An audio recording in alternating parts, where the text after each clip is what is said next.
Hello everyone. सो आज हम लोग एक अगेन बहुत ही इंपॉर्टेंट कॉन्सेप्ट स्टार्ट करेंगे जो कि लॉज ऑफ थर्मोडाइनेमिक्स। और एंट्रेंस एग्ज़ाम के अंदर जो हमारे क्वेश्चंस आएंगे ना, वो मेनली इन्हीं लॉज के अंदर से आएंगे। तो हमको हमारे सिलेबस में जो है वो 3 लॉज पढ़ने हैं, जो कि है 0th law of thermodynamics, first law और सेकेंड लॉ। उस पर भी सबसे ज़्यादा जो इंपॉर्टेंट है, अगर मैं उनको प्रेफरेंस पर सेट करूँ तो सबसे ज़्यादा जो इंपॉर्टेंट है, जहाँ से सबसे ज़्यादा न्यूमेरिकल्स आते हैं, वो है फर्स्ट लॉ। और उसके बारे में बहुत ही डिटेल्ड एक्सप्लेनेशन है जो हमको करना है।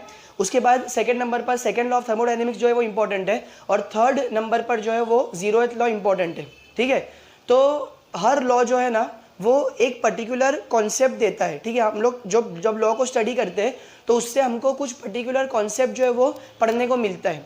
तो उसी तरीके से यहाँ पर आप देखो कि 0th लॉ जो है, 0th लॉ ऑफ थर्मोडायनेमिक्स, वो हमको देता है कॉन्सेप्ट ऑफ टेम्परेचर। हमको देता है कॉन्सेप्ट ऑफ टेम्परेचर। तो हम लोग सबसे पहले इसका स्टेटमेंट पढ़ लेते हैं और फिर इसको समझेंगे। इसका स्टेटमेंट बोलता है, if one body is in thermal equilibrium with the second body and second body is in thermal equilibrium with the third body, then the first body is in thermal equilibrium with the third body. अब यहाँ पर 2 words है, एक है thermal और एक है equilibrium. तो थर्मल का, जैसे मैंने आपको बताया, थर्मल का मतलब जो होता है वो टेम्परेचर। ठीक है, थर्मल का लेना देना टेम्परेचर से होता है। और इक्विलिब्रियम का मतलब होता है कि इक्वल होना। दैट मीन्स टेम्परेचर्स का इक्वल होना, टेम्परेचर्स का इक्वल होना। और वो यहाँ पर बताया है कि अगर आपके पास लेट से 3 बॉडी है, ठीक है, ऑल्दो इस कॉन्सेप्ट को आप मे बी 4 बॉडीज़ के लिए भी एक्सटेंड कर सकते हो, बट ये लॉ जो है वो इसी तरीके से डिफाइंड है कि अगर आपके पास 3 बॉडीज़ है, जैसे कि यहाँ पे मैंने लिखा है, ड्रॉ किया है ए, बी और सी, तो उसमें ए जो है वो बी के साथ थर्मल इक्विलिब्रियम में है। मतलब ये कि ए और बी का टेम्परेचर सेम है, और बी जो है वो सी के साथ थर्मल इक्विलिब्रियम में है। मतलब बी और सी का टेम्परेचर जो है सेम है, तो ए जो है ना, जो कि फर्स्ट बॉडी है, और सी थर्ड बॉडी, ये लोग ऑटोमेटिकली थर्मल इक्विलिब्रियम में आ जाएंगे। दैट मीन्स ए का टेम्परेचर भी सी के टेम्परेचर से इक्वल हो जाएगा। और इसी चीज़ को, इसी स्टेटमेंट को अगर आप मैथमेटिकली रिप्रेजेंट करोगे तो वो आएगा T A is equal to T B is equal to T C, जो कि यहाँ पर इनके टेम्परेचर्स को बता रहे हैं। ठीक है, कि ए का टेम्परेचर बी के टेम्परेचर से इक्वल है और बी का टेम्परेचर जो है वो सी के टेम्परेचर से इक्वल है, तो ऑटोमेटिकली ए का टेम्परेचर जो है वो सी के टेम्परेचर को इक्वल हो जाएगा। करेक्ट। तो इतना सा स्टेटमेंट है, ज़्यादा इसमें और कुछ है नहीं फिलहाल बताने को। यहाँ पर एक इक्वेशन आप देख रहे हो कि ये इक्वेशन जो है ना, ये बहुत ही इंपॉर्टेंट है। यहाँ पर आप देखो, मैं इस इक्वेशन को एक बार पढ़ता हूँ। C/5 is equal to F-32/9 is equal to K/273। तो यहाँ पर जो C है ना, this C stands for the temperature in degree Celsius और centigrade. This F stands for the temperature in degree Fahrenheit and K stands for temperature in degree Kelvin. अब हमको मालूम है कि टेम्परेचर का जो SI यूनिट है वो केल्विन है, बट टेम्परेचर का यूनिट सेल्सियस भी हो सकता है, टेम्परेचर का यूनिट फ़ारेनहाइट भी हो सकता है। तो ये जो इक्वेशन है ना, ये बेसिकली हमको हेल्प करता है, हमको मदद करता है कि अगर हमको किसी भी एक पर्टिकुलर टेम्परेचर, मतलब किसी भी यूनिट में टेम्परेचर दिया हुआ है, तो हम दूसरी यूनिट के अंदर टेम्परेचर इस पर्टिकुलर इक्वेशन से निकाल सकते हैं। मान लो आपको टेम्परेचर डिग्री सेंटीग्रेड में दिया है और मैं आपको बोलूँ मुझे इसका इक्विवेलेंट टेम्परेचर फ़ारेनहाइट में बताओ, तो आप क्या करोगे, ये वाला पार्ट यूज़ करोगे, सी को यहाँ पे सब्स्टिट्यूट करोगे और मैथमेटिक्स करके आपको एफ आ जाएगा।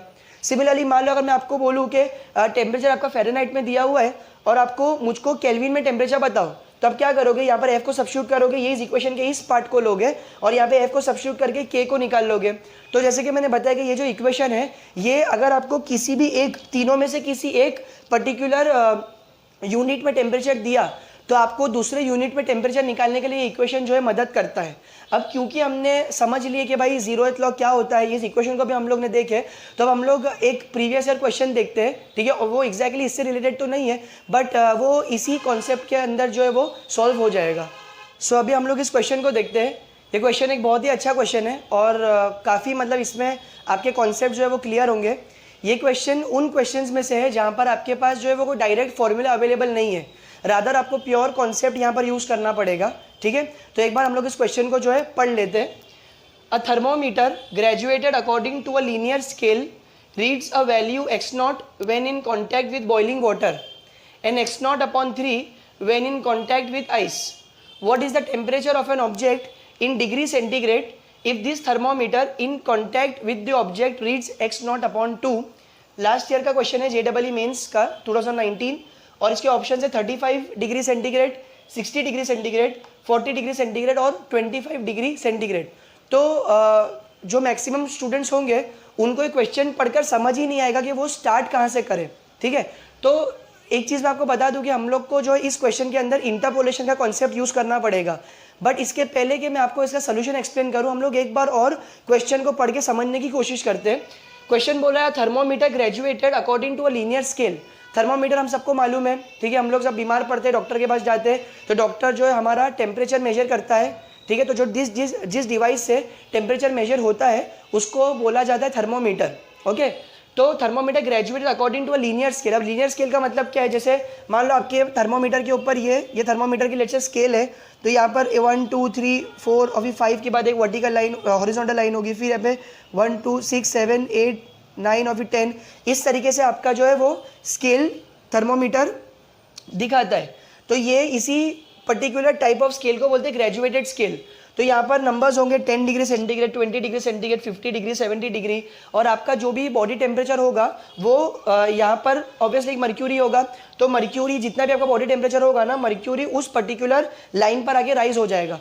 तो अगर वो लेट से यहाँ पर हुआ तो इस पॉइंट पे अगर 50 डिग्री सेंटीग्रेड है तो आपके बॉडी का टेम्परेचर इस वक्त 50 डिग्री सेंटीग्रेड है, ठीक है। तो वो इसने यहाँ पे कहा है कि thermometer graduate according to linear scale reads the value x0 when in contact with the boiling water. अब बॉइलिंग वाटर जो है वो लिया और उसके अंदर थर्मोमीटर को पुट किया, तो वो कितना टेम्परेचर दिखा रहा है, वो x0 दिखा रहा है, वो x0 दिखा रहा है। और अगर उसी थर्मोमीटर को जब आइस के साथ कांटेक्ट में रखेंगे तो वो टेम्परेचर x0/3 दिखा रहा है, ठीक है। अब ये हमको पूछ रहा है what is the temperature of an object in degree centigrade, ठीक है। What is the temperature of an object in degree centigrade if this thermometer in contact with the object reads x0/2? अब यहाँ पर क्या है ना बच्चों, देखो ध्यान से समझो, ये यहाँ पे दो स्केल्स की बात हो रही है।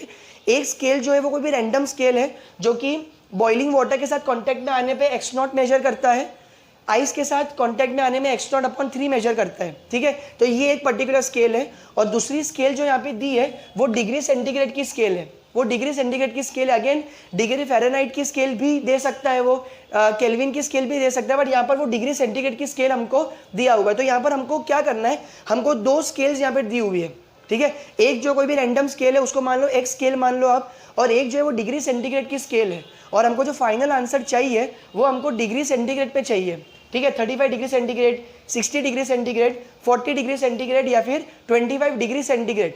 तो बच्चों सबसे बेस्ट ऑप्शन जो है ना वो इस केस में है ये कि आप एक टेबल बना लो, ठीक है। तो ये टेबल के अंदर जो रोज आएंगे ना, रो के अंदर एक जगह आप लिखो आइस पॉइंट और एक जगह आप लिखो स्टीम पॉइंट, ठीक है, एक जगह आप लिखो स्टीम पॉइंट। अब मैंने जैसे कि आपको बताया कि यहाँ पर दो स्केल्स है, दो टेम्परेचर स्केल है, एक डिग्री सेंटीग्रेड की स्केल है और एक लेट से डिग्री एक्स की स्केल है जो कि अननोन है, हमको मालूम नहीं है। अब हमको पता है कि यहाँ पर वाटर की बात हो रही है, ठीक है। तो वाटर का आइस पॉइंट कितना है, कितने टेम्परेचर के ऊपर वाटर जो है वो आइस में कन्वर्ट हो जाता है, तो वो 0 डिग्री सेंटीग्रेड पे होता है, राइट, 0 डिग्री सेंटीग्रेड। उसी तरीके से वही वाटर जो है वो कितने टेम्परेचर पे बॉईल होना शुरू हो जाएगा, तो वो यहाँ पे 100 डिग्री सेंटीग्रेड पे बॉईल हो जाएगा, 100 डिग्री सेंटीग्रेड पे वो बॉईल हो जाएगा, करेक्ट।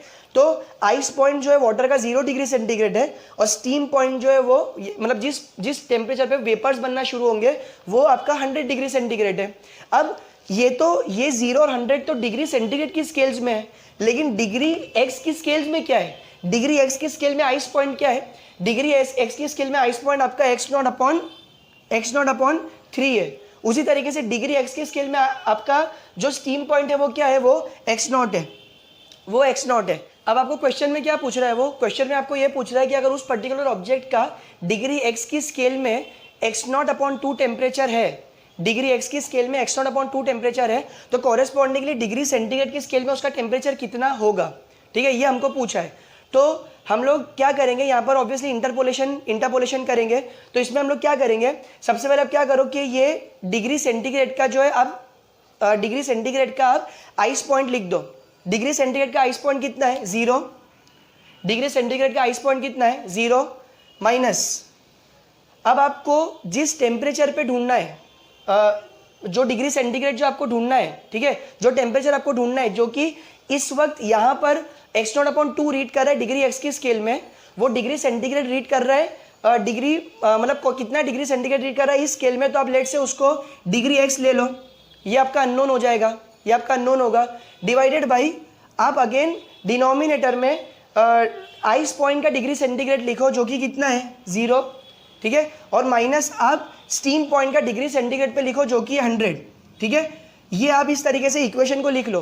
ये अगेन मैं आपको एक बार एक्सप्लेन कर देता हूँ कि ये जो 0 है वो आइस पॉइंट पे डिग्री सेंटीग्रेड है, ठीक है, 0 डिग्री सेंटीग्रेड आइस पॉइंट। ये जो again 0 degree centigrade ice point, ये 100 डिग्री सेंटीग्रेड स्टीम पॉइंट, और ये वो डिग्री सेंटीग्रेड है जो हमको क्वेश्चन में पूछा है। हमारे 4 ऑप्शन में से जो हमारा आंसर होगा ये वो वाला डिग्री सेंटीग्रेड है।